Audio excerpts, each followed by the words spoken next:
Bonjour, je suis très heureux de vous retrouver. Qui n'a jamais frémi au souvenir de son premier amour? Il est parfois tellement fort que certains courent après toute une vie. C'est le cas de nos invités aujourd'hui. Mais ont-ils eu raison d'y croire? C'est ce qu'ils vont nous raconter. Nous allons faire connaissance avec un couple étonnant. Ils étaient adolescents lors de leur premier baiser.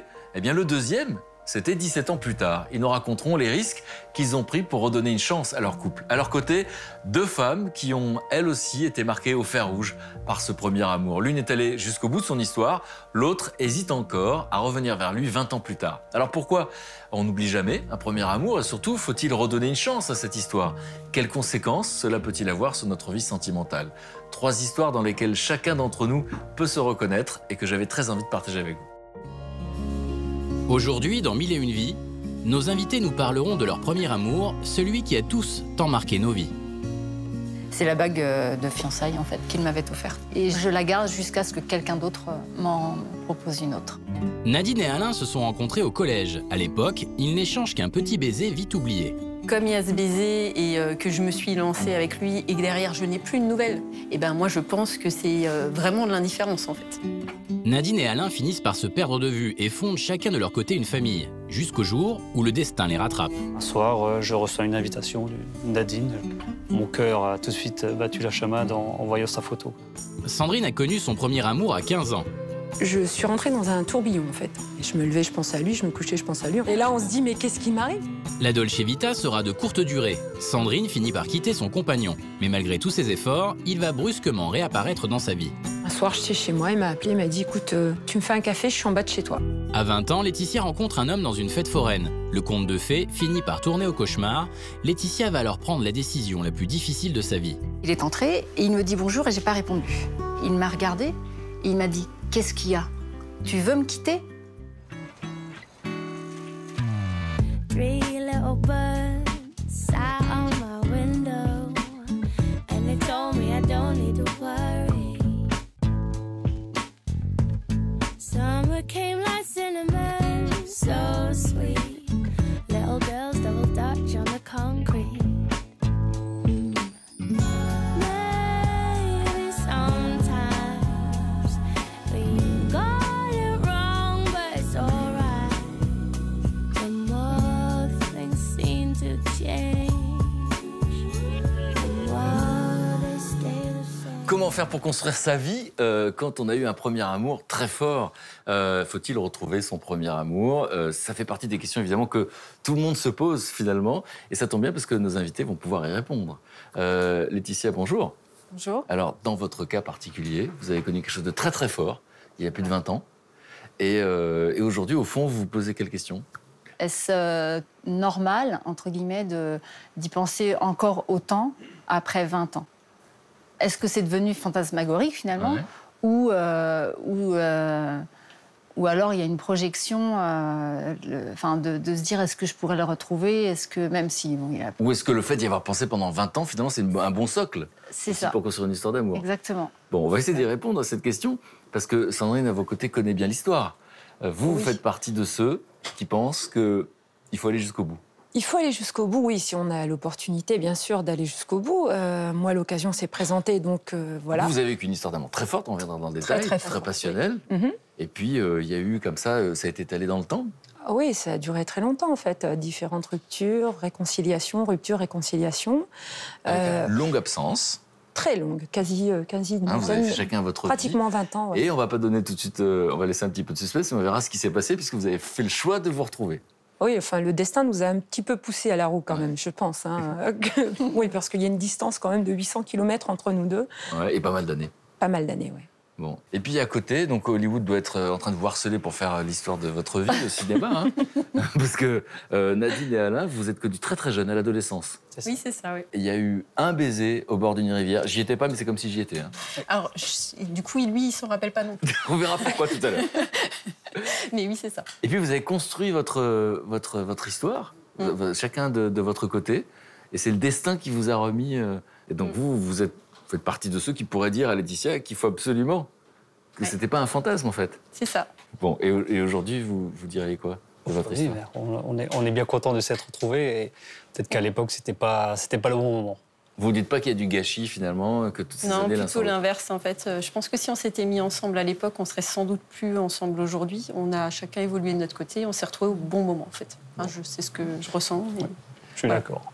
Bon, Pascal, vous êtes psychologue. Et alors, c'est pas rien cette histoire de premier amour.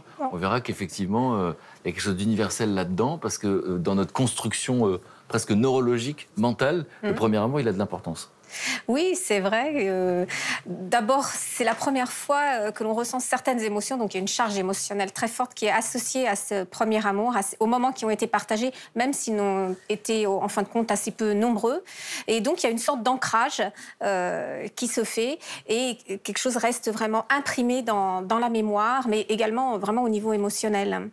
Effectivement. Et Laetitia, elle vous écoute en faisant comme ça. Vous êtes d'accord avec cette charge émotionnelle très forte? C'est vrai. Parce que c'est Je quelque chose qui est confirme. presque obsédant à un moment donné. Tout à fait. Et ça l'est toujours.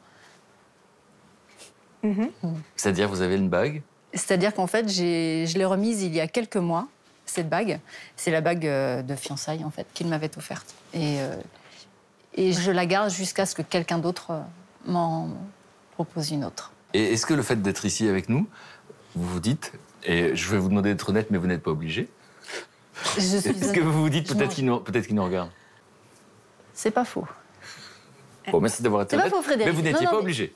En fond, bien sûr, il y a l'espoir que quelqu'un de son entourage qui me connaissait, parce qu'on a vécu quelques années ensemble.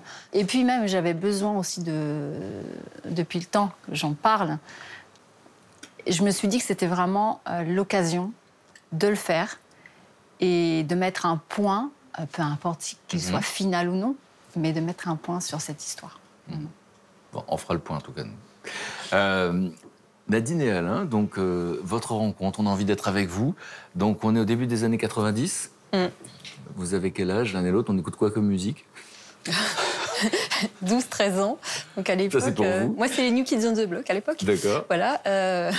Non, voilà, on traîne dans le même groupe d'amis en fait.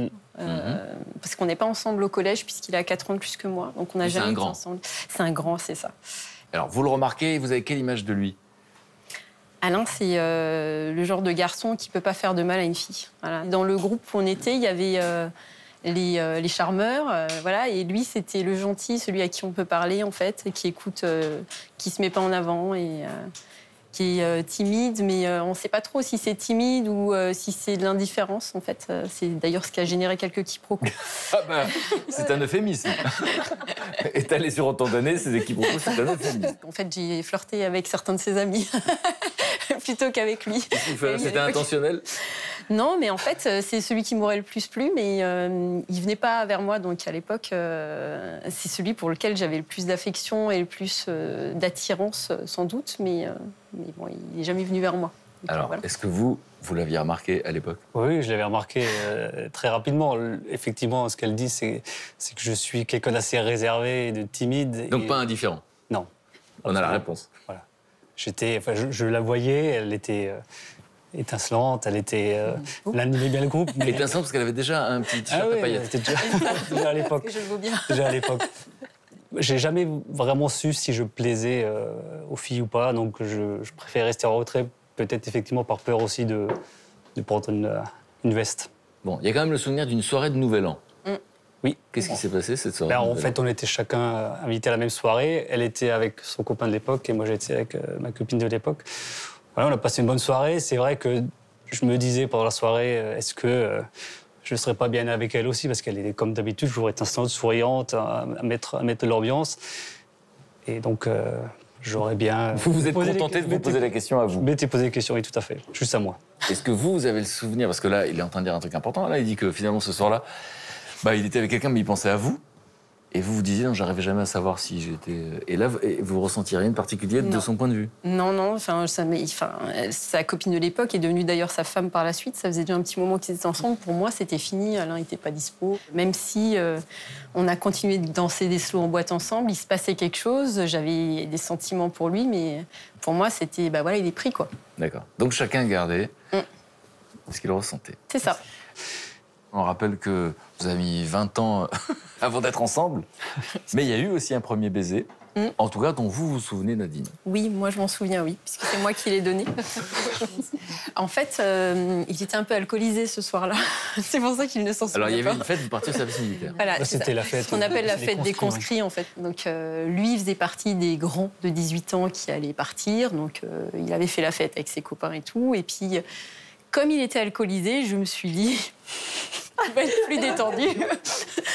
Et donc, je me suis lancée personnellement, voilà. Et comme, effectivement, il était beaucoup plus détendu, en fait. Mais malheureusement pour moi, il ne s'en souvient pas. En tout cas, c'était un très bon moment pour moi. Mais ce qui se passe, c'est que vous savez aujourd'hui qu'il s'en souvient pas. Ça veut dire qu'il y a ce baiser, parce que là, on voit que ça s'est prolongé.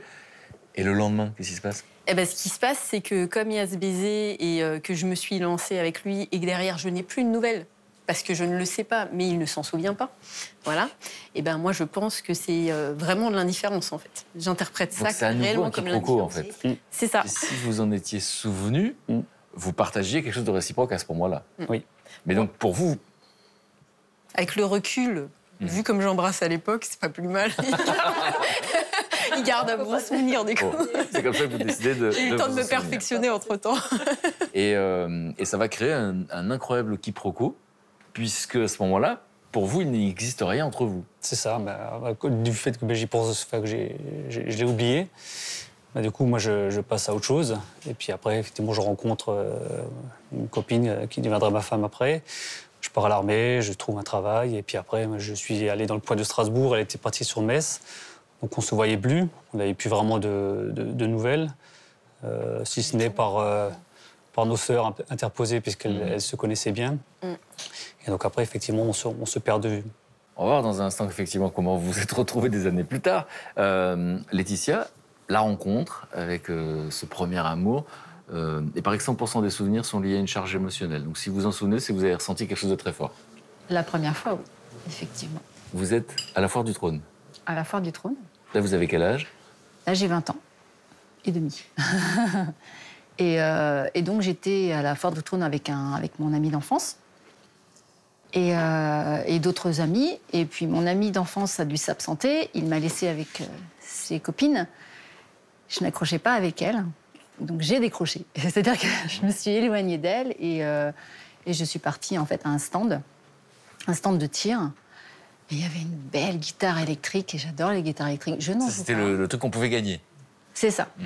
Je tire sur ce fil, et je sens, j'ai l'impression qu'on m'observe. Et je me souviens même comment j'étais habillée. C'est vraiment, c'est resté figé. Et je me retourne, et en fait, je vois deux silhouettes, mais surtout une, en fait. C'est quoi la première image que vous avez? Ah, je vois, même s'il était loin, je vois son visage, je vois sa couleur de cheveux, un peu châtain clair blond, je vois ses yeux en amande bleue, son sourire un peu timide. Je sentais qu'il était un peu réservé. Et il a attendu, en fait, que je finisse de tirer. Et il m'a demandé, gentiment, s'il pouvait prendre la suite. Et d'ailleurs, sur ce qu'il avait acheté, en fait, comme tir, il m'en a reproposé derrière. Il m'a dit, si jamais tu réussis, elle sera pour toi. Moi, j'ai trouvé ça mignon. Et on ne l'a pas eu, bien sûr. Bon, ça, c'est la première rencontre. On va voir ce qui s'est passé par la suite. Mais en tout cas, les détails, il y a tellement de détails que pour le coup, ça s'appelle une charge émotionnelle. Pour le coup, on se rappelle de tout. Là aussi, le premier baiser, vous vous en rappelez? Le premier baiser, en fait... Parce que c'est un premier baiser avec lui, c'est un premier baiser tout court? Tout court. Exactement. Et c'est vrai que 20 ans et demi, j'ai attendu un petit peu. Non, mais on peut comprendre pourquoi ça marque, c'est ça que je veux dire. Voilà, exactement. Ça a marqué, en fait, donc on se côtoyait depuis quelques jours. Donc moi, je vivais à l'époque dans une chambre de bonne dans le 17e. Et un jour, on se dit au revoir, sans s'embrasser. Et je le rappelle, en fait. Donc il s'approche de moi, tout près, et je lui demande de fermer les yeux. Je trouve ça mignon. Je sais parce qu'elle a du recul sur l'histoire qu'elle a vécue en plus. Donc effectivement, on y est. Et il le fait. Et en fait, je lui fais un smike, je lui fais un petit piou, comme on disait à l'époque. Et je l'ai vu, j'ai vu son visage se transformer. Il est devenu tout un peu fou. Il est reparti. Il a fait un petit peu comme dans les dessins animés. Il a sauté. Il a joint ses pieds sur le côté. Je l'ai vu partir comme ça. Et... Là, vous voyez que vous provoquez une émotion. Oui, exactement. Donc c'est un magnifique premier baiser. Tout à fait. Et puis la suite, ça va être très romanesque, très romantique, en fait. On a vu là qu'il y avait les seaux avec les pieds qui se rejoignent, etc. Et puis un premier « je t'aime », c'est pas rien dans l'histoire C'est ça. d'une existence. Et c'était au même endroit, en fait. J'étais assise sur mon lit et on discutait. Et en fait, lui était assis par terre. Et en fait, il se met à genoux. Et il m'a regardé, et en plus, il a un regard très intense. Et il m'a regardé, et là, il m'a sorti son « je t'aime » comme ça. Et ça m'a... en fait, j'ai pleuré. Et lui aussi a pleuré. Donc, c'était Ça avait du sens pour les deux, c'est pas quelque chose qu'on entend souvent. Non, et en plus, on s'était juste embrassés. On n'avait pas fait l'amour encore. Et le fait qu'il me dise « je t'aime » comme ça, j'ai trouvé ça fort, en fait. C'est la première fois de votre existence que vous l'entendiez dans la bouche d'un garçon. Tout à fait. Et en général. Et en général. Parce que même familialement, je ne l'entendais pas spécialement. Donc, vous racontez, il y a une sorte d'évidence, finalement, dans cette relation, parce qu'il y a une réciprocité depuis le premier instant. C'est vrai. Et finalement, c'est assez simple pour vous de vous engager. Moi, j'étais à Paris toute seule. Lui, par contre, vivait chez sa grand-mère. Et donc, du coup, après, on s'est installé effectivement à Courbevoie. Et donc, ça va durer combien de temps et ça ressemble à quoi votre relation ? Au tout début, en tout cas, ça coulait de source et surtout, c'était très fort. On était tout le temps ensemble, on était très proches. Bon, évidemment, on se demande tous pourquoi ça s'est arrêté. Vous nous direz dans un instant. Ouais. Et alors, dans votre cas, Sandrine, pour le coup, c'est tout sauf un coup de foudre au départ. Ah oui. Il est presque l'archétype de ceux qui ne vous plaisent pas. Carrément. Alors, c'est dans quel contexte ? Vous avez quel âge ? La première fois que je l'ai croisé, je devais avoir 15 ans et demi, 16 ans. J'étais en seconde au lycée. Je me souviens très bien de ce moment. J'étais sur les hauteurs des marches du lycée et j'avais ma meilleure amie de classe à l'époque qui lui courait après, mais d'une façon démesurée, quoi. Et elle ne parlait que de lui. Enfin, et comme c'était quand même un gars assez populaire dans la petite ville dans laquelle j'habitais, tout le monde le connaissait. Il avait une réputation comme ça de fêtard. Enfin, les filles lui couraient après. Il était très beau garçon. Il en jouait, il le savait. Il avait un pouvoir de séduction, voilà. Donc moi, c'était vraiment le type que je ne pouvais pas voir. Donc j'arrêtais pas de... Ce qui vous déplaisait, c'était quoi ? Le fait qu'il soit conscient de son charme, qu'il en joue ? Ce côté, je roule des mécaniques, c'est moi. J'ai une voiture de sport, je me gare en vrac devant le lycée. Hello les meufs, c'est moi. Non, enfin, c'était tout, mais pas pour moi, quoi.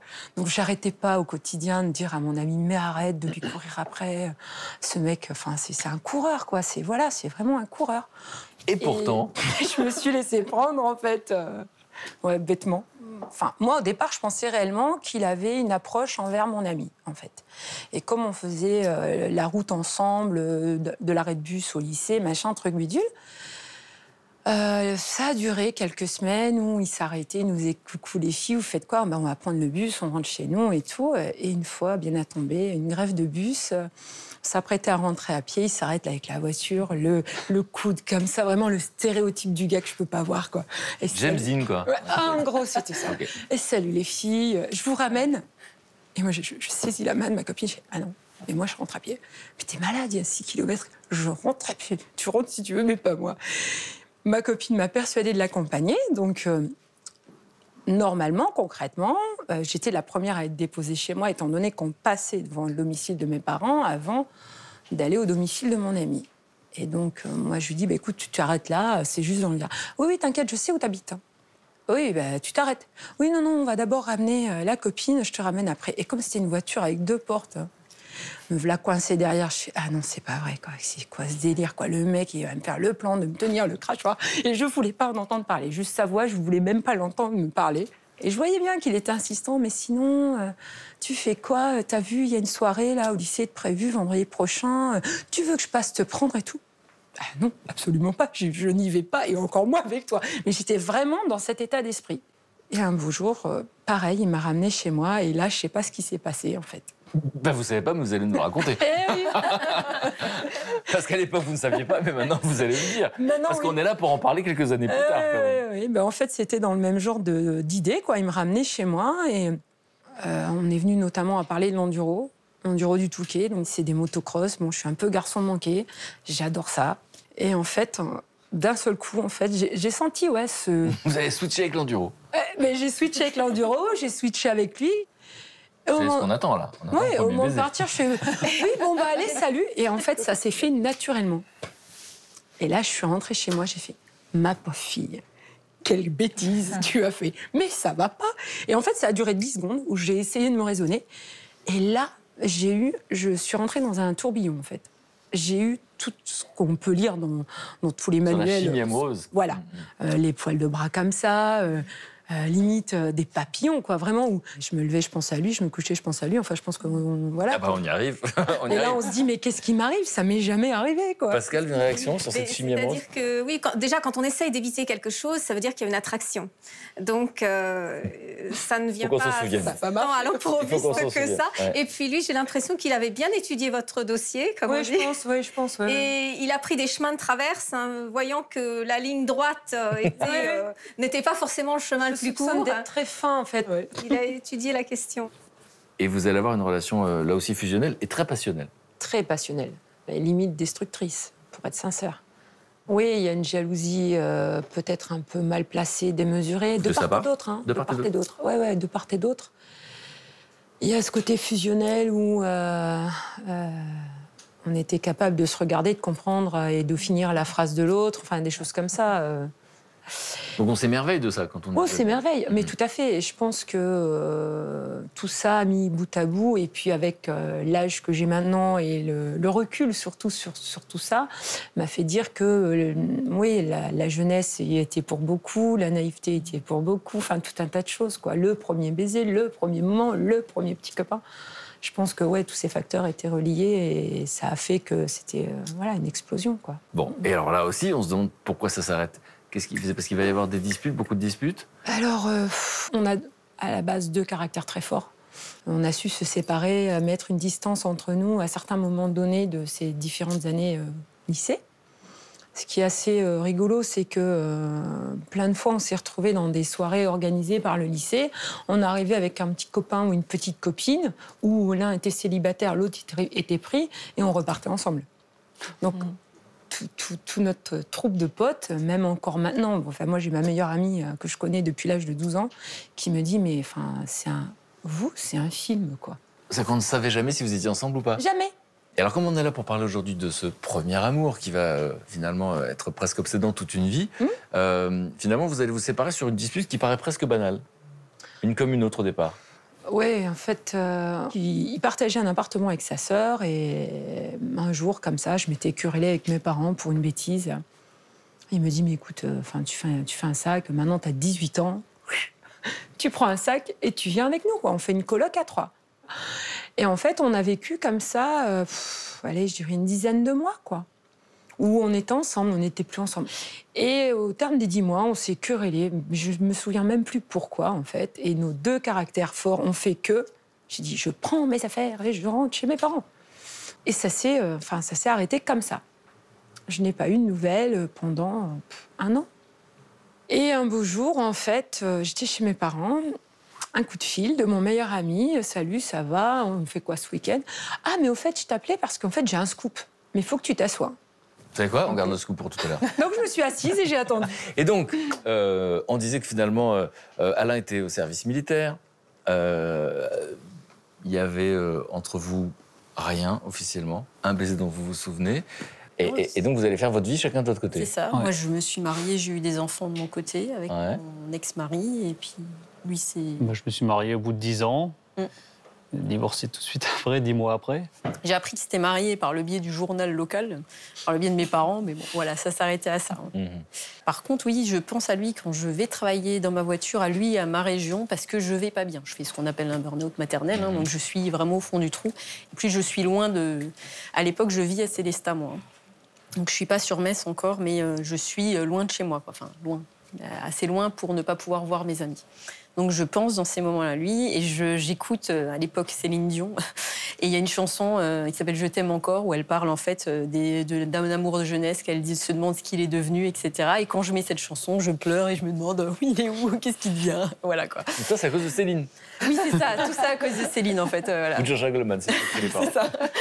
Il est vrai que cet élan de retour vers le premier amour survient souvent à un moment de crise existentielle, et joue le rôle un peu d'une bouée de sauvetage, ou du moins par la pensée. On s'accroche à ce qui était sûr, à un point de sûreté, à un point d'ancrage qui était là où on est sûr de ce que ça valait, de ce que c'était, le contenu du sentiment. Et on va vers du solide, au moment où justement on a l'impression d'avoir sous ses pieds les sables mouvants. Et donc, pendant que vous êtes en train d'écouter Céline Dion et de penser à Alain, vous, pendant ce temps-là, qu'est-ce que vous faites? Ben moi, je m'étais donc marié, et puis... et puis, bon, ben, ça... Juste après le mariage, donc, on s'est séparés. Et là, j'ai vraiment pensé qu'à moi. J'étais égoïste un petit peu pendant 3 ans. J'ai vraiment pensé qu'à moi, je pensais qu'à mon bien-être, faire ce que je voulais. Et puis, quand j'étais de nouveau prêt à redémarrer une nouvelle aventure, une nouvelle vie, je me suis mis sur Facebook à taper des noms d'amis. Et un soir, je reçois une invitation de Nadine. Bon, voilà, le prénom me disait quelque chose, le nom de famille ne me disait rien. Et puis le soir, quand j'arrive à la maison, que je regarde qui c'était, mon cœur a tout de suite battu la chamade en voyant sa photo, quoi. Ça, c'était combien de temps après? 10 ans. Oui, et j'avais, un des premiers souvenirs qui m'est revenu, c'était justement pendant cette fête. C'était qu'on se promenait dans le village sur un tracteur, etc. Et elle était avec, et j'avais voulu lui donner un collier qu'elle avait refusé à l'époque. Donc c'est le premier souvenir qui m'était venu à l'esprit. Oui, je m'en souviens de ça. Ouais. Mais c'est parce que justement, je t'avais embrassé et qu'il n'y avait jamais pas eu de nouvelle que j'ai refusé le collier. Non, mais c'est grave parce que le quiproquo continue. C'est incroyable. Vengeance. Et Laetitia, donc votre histoire, on va essayer de comprendre comment elle s'est arrêtée, parce que franchement, depuis tout à l'heure, on a la sensation d'une réciprocité. Exactement, c'était donc très fort des deux côtés. Mais ce qui s'est passé au bout d'un moment, c'est qu'en fait, il est devenu jaloux. Au début, c'était la petite jalousie mignonne. Sauf que c'était vraiment... ça tournait à vraiment de la possession. C'est-à-dire que j'étais plus une jeune fille indépendante. J'étais vraiment sa Laetitia, quoi. Et donc, du coup, dès que je faisais quelque chose à l'extérieur ou je travaillais dans le commerce, donc du coup, je portais des jupes, il a commencé à me faire des réflexions sur la taille de ma jupe, sur le décolleté, sur la manière dont pouvait me voir la jante masculine, en fait. Donc, il était très jaloux. Donc, du coup, j'ai essayé quand même de faire des efforts. Ça veut dire quoi? J'ai mis des jupes un peu plus longues. C'est une grimace, du coup, de son... Bah oui, ouais. C'est quoi cette grimace? Je n'aurais pas cédé. En plus, elle résume sa personnalité avec 2 points. Du jeu, hein, Voilà. Et ce que je faisais, c'est qu'en fait, le samedi matin, comme il dormait, je faisais semblant de me mettre en pantalon et je me changeais, en fait, arrivé là-bas. Pascal lève les yeux au ciel. Elle parlait d'une relation fusionnelle, et je crois qu'il y a eu trop de fusionnel dès le départ, et très très vite. Et vous savez, ça peut faire comme un puits. Lui, après, dans le fusionnel, il est tombé dedans. Et ça l'a... Il s'est engouffré. Ça l'a emmené, voilà, il s'est engouffré. Oui, parce que c'est important, parce que quand on est jeune et qu'on est amoureux, le fusionnel, c'est extraordinaire. Le reste du monde n'existe pas. Pourquoi pour les psys, c'est pas un truc qui est viable, le côté fusionnel?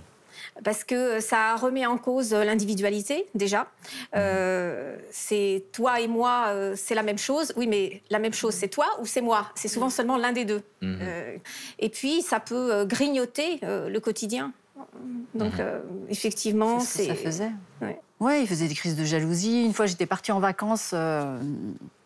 J'avais fait des photos où, sur une photo, j'étais très très blonde à l'époque, et j'avais le dos en fait qui était nu parce que je revenais de la plage, et j'avais juste en fait dégrafé le maillot pour la photo parce que c'était plus joli. Et donc je lui avais montré les photos en arrivant, voilà. Et c'était pas des photos de nu, hein, c'était juste mon dos. Enfin, il n'y avait rien de particulier, on voyait juste un petit peu de décolleté. Et en fait, il m'a dit, je vais les déchirer. Je fais non, tu ne feras pas ça. Il l'a pas fait. Ce comportement-là, je le comprenais pas. C'était mon premier amour. Je suis quelqu'un de fidèle. Je l'ai toujours été. Et surtout quand on est amoureux, je veux dire, j'étais folle de lui, donc du coup, j'avais pas du tout, pour moi, n'importe qui aurait pu passer, hein, Brad Pitt, je veux dire, je ne les regardais pas. Il n'y avait que lui. Et peut-être que... Donc là, vous nous expliquez ce que vous auriez aimé lui dire. En tout cas, c'est ça en fait, hein, c'est qu'il n'y avait pas de raison de Je craindre lui ai quoi que dit, ce mais soit. il n'entendait pas. Donc vous le quittez. En fait, je l'ai quitté, disons que j'étais partie en vacances. Je suis revenue de vacances. Et comme à chaque fois, quand il montait les escaliers, j'avais toujours le poil. Enfin, même au bout de 3 ans et demi, même après tout ce qui se passait entre nous, j'avais toujours la chair de poule quand il montait les escaliers. Et je l'ai entendu donc franchir la porte. J'avais un bouquin, en fait. Je lisais un bouquin sans le lire en réalité. La télé était allumée, mais je ne la regardais pas non plus. Et en fait, il est entré et il me dit bonjour et je n'ai pas répondu. Et là, c'est lui qui m'a posé la question. Il m'a regardé et il m'a dit « Qu'est-ce qu'il y a? Tu veux me quitter ?» Et en fait, je n'ai pas répondu. C'est-à-dire que je n'ai pas dit oui, je n'ai pas dit non. Je n'ai pas répondu. Il a pris ça pour un oui. Et il s'est mis tout de suite à pleurer, mais vraiment à chaudes larmes. Ça m'a transpercé le cœur. Et en même temps, je me suis dit que c'était l'occasion, non pas de vouloir le quitter. Par un électrochoc? Oui, voilà. De lui créer ce choc émotionnel pour qu'il comprenne que son comportement n'était plus viable. Enfin, voilà, on ne pouvait pas continuer à faire un couple et avoir des projets, etc. Il m'avait offert la bague. Enfin, en fait, j'ai saisi l'occasion quelque part. Alors, on s'est séparés. Donc, lui, il est parti de l'appartement. C'est lui qui est parti. Donc, je suis restée un petit peu à l'appartement. Donc, moi, je continuais à travailler dans le magasin.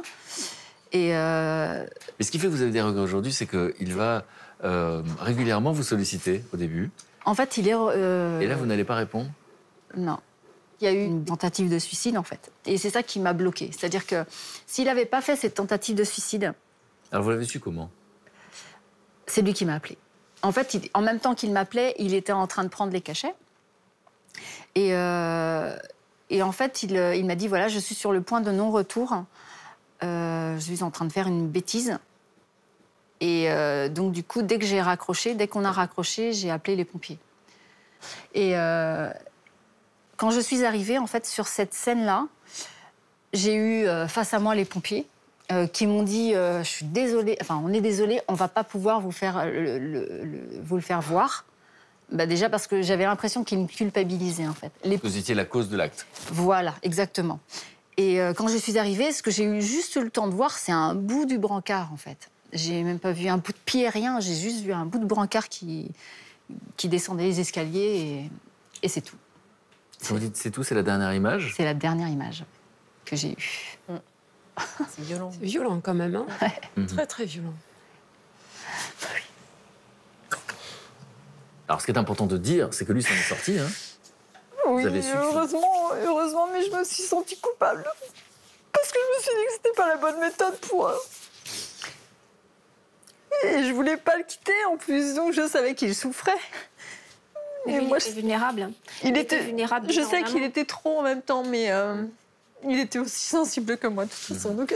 Mais Pascal, c'est important parce que Mais bon, pardon. ce que vous racontez là, c'est quelque chose qui arrive partout dans le monde, que des gens veulent faire ce genre d'acte par Il allait le amour, faire, et où il y a même des couples dans lesquels il y a du chantage au suicide. Oui, Et c'est donc, un appel au coucou- secours. Enfin, dans ce cas-là, c'était vraiment un appel au secours. Hein. Je pense aussi, mais Je il a pense que c'est failli quelqu'un passer quand même. qui était un petit peu dans la dépendance affective. Lui, il est en amont, il est vulnérable. Donc, vous êtes exonéré, je veux dire. Je pense que vraiment, c'est normal que vous vous sentiez coupable. Mais Ça, c'est classique, c'est ce qui se passe souvent. Oui, voilà, et c'est pas pourtant, logique. ça ne devrait pas, c'est ça que vous voulez dire. Oui, c'est finalement, Non, et on puis est tous après responsables autant nos de actes. temps en plus, pourquoi j'ai encore cette sensation-là alors que je devrais pas... Elle devrait être effacée, en fait. Elle devrait être totalement gommée. Et pourtant, je l'ai encore, en fait. Mais parce que ça s'est terminé tellement abruptement, c'était un peu sauvage. Comme, vous n'avez pas pu parler avec lui après, Non, vous voilà. n'avez pas pu réparer par le langage. Tout à fait. Et qu'on dit pas pu, c'est pas pu, pas voulu, c'est-à-dire que finalement, les années qui ont suivi. Les années qui ont... En fait, ce qui s'est passé, c'est que moi, j'avais une certaine culpabilité vis-à-vis de ça quand même, malgré tout, même si c'était son acte à lui. Et en plus, vis-à-vis de ses parents. C'est-à-dire que j'avais son père, je le savais très présent. Donc, j'avais pas envie non plus de revenir comme avec la fleur au fusil, et comme si rien ne s'était passé et on allait effacer. Donc c'était complexe et vous êtes resté à distance finalement. C'est ça. Je me suis dit que ça s'était probablement estompé, qu'il avait rencontré quelqu'un. J'avais pas envie de rentrer comme ça dans sa vie, comme si de rien. De peur de faire du mal finalement. Mais oui, ou d'en refaire derrière. Et je l'ai toujours. C'est vrai que c'est toujours. On dit qu'il ne faut pas vivre avec de regrets, mais malgré tout, je les ai quand même. Et puis cette question de la jalousie, vous savez plus aujourd'hui si c'était une broutille qui pouvait se régler. Voilà, ou si c'est quelque chose qui se serait. On avait 20 Juste ans. après son acte à lui, je pense que pour elle, ça devait être compliqué parce que dans les derniers mois, il me semble avoir compris, dans les derniers mois de votre vie commune, vous aviez peut-être l'impression de ne plus savoir qui vous aviez en face, comme si lui, vous ne le reconnaissiez plus dans son Parfois, il me comportement. faisait même peur, en fait, Voilà. dans son Et comportement. c'était compliqué parce que retourner vers lui, juste après, retourner vers lui et repartir, oui, mais sur quelle base ? On est impatient d'entendre votre point de vue, parce que dans votre cas, vous vous êtes retrouvés. Et on va voir comment, effectivement, avec Sandrine, il s'est passé quelque chose de très particulier, puisque tout à l'heure, on a raconté que finalement, vous étiez dans une relation fusionnelle et passionnelle. Il y avait, un peu comme Liz Taylor et Richard Burton, hein, il y avait Oui, je pensais tout à l'heure. il y avait des retrouvailles, des séparations, des retrouvailles. Puis à un moment donné, il y a une séparation. Ça fait 1 an que vous ne vous êtes pas vus. Et là, il y a un coup de fil où on vous apprend quelque chose qui va finalement avoir une influence sur la suite. Ça m'a littéralement anéanti. Alors, donc vous êtes séparés depuis 1 an, et qu'est-ce qu'on vous apprend? Mon meilleur ami m'appelle donc pour organiser le week-end, comme d'habitude, et d'un seul coup, je m'en souviens tout le temps, il me dit « T'es assis parce qu'au fait, j'ai un scoop pour toi ». Puis bon, c'est quelqu'un de très dynamique, très tcha-tcha-tcha. Moi, je m'assois sur le bord du canapé. « Oui, vas-y, c'est quoi ?» Bon, ben, un tel, pour pas le nommer, ben, il se marie. Et là, en fait, ben, il a une copine depuis un petit moment, et selon ce qu'on entend dire dans le coin, elle est enceinte, et ben voilà quoi, il remplit ses engagements, il se marie. Qu'est-ce que vous ressentez? La claque de ma vie. On m'a roulé dessus au tracteur, au char, on m'a tiré dessus, enfin tout. En fait, j'étais sur le bord. Pas du tout exagéré quand même. Mais j'étais, mais... Le tracteur, le char, vous êtes okay, donc on a mais compris, j'ai tout, on a l'image. J'ai tout eu, s'il y en a qui m'ont oublié. Le tracteur ne suffisait pas. Je vous jure que c'était En fait, j'ai eu la franche impression de recevoir les murs de la maison, de la pièce, quoi. Ensevelis, mais carrément. En plus du char. J'ai eu, du char. voilà, tout. Et en fait, je me suis dit, mais c'est pas possible. C'est pas possible. Et c'est pas possible. Mais pendant très, très longtemps, en fait, je me suis dit, mais c'est pas possible. Le cours de l'histoire est modifié pour vous, en fait. Oui. C'est-à-dire que dans votre tête, c'était... Moi, j'avais pas prévu ça. Il y a ce coup de fil, donc le tracteur, le char, le mur qui tombe, et vous allez le revoir? Ah oui, alors en fait, j'arrive chez mes parents un samedi après-midi, ma sœur faisait les compétitions de basket, voilà. Mon père devait se charger de l'emmener à la salle de sport pour cette rencontre sportive. Moi, j'arrive là-dessus, tranquille, décontractée. Et ma sœur me dit, écoute, papa n'est pas rentré, est-ce que tu peux m'emmener et tout? Ok, d'accord, pas de souci. Donc moi, j'ai mes petites habitudes voilà. Je prends toujours la même route. Il y a 2 routes pour aller à cette fameuse salle de sport. Et ce jour-là, pourquoi? Je prends celle que je n'aime pas du tout emprunter, en plus. Donc on arrive dans une petite ville pas très loin de chez mes parents, et là, du monde sur les trottoirs, un semblant de mariage. Et ma sœur qui dit, ralentis quand même, laisse passer les mariés. Parce que les mariés arrivaient sur la droite et la mairie était là. Donc moi, je ralentis, le passage piéton juste là. Et là, c'est la carrosserie que j'ai eue sur le visage. J'ai eu, d'une voiture normale, je me suis retrouvée dans une petite boîte en fer. Et là, j'ai calé un peu. Pour être sûr qu'on ait bien compris, c'était son mariage. C'était son mariage, et il est passé devant ma voiture, au bras de sa maman. Exceptionnel. C'est nerveux, c'est nerveux. Là, ça a été mais impossible de redémarrer. Je calais, je pleurais toutes les larmes de mon corps. J'étais paumée. Bon, vous faites le choix de le raconter, de nous faire rire, mais à ce moment-là, c'était la fin de ma vie. Voilà, quoi. J'étais... À la suite de ça, vous avez déménagé? Je suis partie de chez mes parents, je me suis réinstallée à une 20aine de kilomètres. Au bout de 2-3 ans, j'ai rencontré quelqu'un, donc ça se passait bien. Je me disais, c'est bon, il est marié. Je passe à terminé, je passe à autre chose, je construis ma vie, je fais quelque chose de ma vie, voilà. Et une fois, j'arrive chez mes parents, ma mère qui me dit « Ah, mais Pépé a appelé, il voulait te parler, il a insisté, rappelle-le. » Ok, d'accord. Donc j'appelle mon grand-père. Mon grand-père qui me dit « Mais tu ne devineras jamais qui est venu s'installer à côté de nous, qui on a comme voisin. » Ah non, ça n'a pas recommencé, je n'en peux plus. Alors pendant à peu près 2 ans, je me rendais chez mes grands-parents. Plusieurs fois, je le croisais sur le trottoir, donc c'était toujours des regards très furtifs. On se saluait de loin. Si sa femme était là, on ne se saluait pas parce que je la savais très jalouse. Alors, on va voir que l'histoire n'est pas terminée. Ah non? Puisque Laetitia se demande si finalement elle doit rester sur un souvenir, si c'est viable finalement de se retrouver, de retrouver son premier amour. Et donc, on va voir comment ça s'est passé. Donc, Nadine et Alain, pour l'instant, nous, on est frustrés. On est juste rassurés parce qu'on vous voit côte à côte. Hein. Mais depuis le début, quiproquo sur quiproquo. Oui, c'est ça. D'accord? Puisque vous allez chacun refaire votre vie sans jamais savoir que finalement, vous pensez à l'autre. Et donc, pendant, vous disiez, plus de 10 ans. Et puis, à un moment donné, vous décidez d'envoyer un message sur Facebook, c'est ça? On ne communique pas avec mon ex-mari, c'est-à-dire que quand il est devant la télé, je suis sur l'ordinateur et inversement. Du coup, je me mets à aller de plus en plus souvent sur Facebook, à communiquer avec mes collègues, etc. Et puis à rechercher des amis. Et on a un ami commun, forcément, puisqu'on vient de la même vallée. Et puis je m'amuse à regarder les amis qu'il a. Et donc, je vois sa tête. Et je me dis, j'aimerais bien le demander à un ami, mais je ne sais pas s'il va m'accepter. Moi, je ne savais pas qu'il était divorcé. Et puis, bon, voilà. Bon, allez, je me dis, j'ai rien à perdre, je lui demande. Attendez, maintenant, on va dans la tête d'Alain. Vous voyez ce message, demande d'amis. Demande d'amis. Il se passe quoi dans votre tête? Quand j'ai vu que c'était elle, tout de suite, là, tout de suite, les souvenirs sont revenus, les souvenirs d'enfance. Et j'étais super heureux.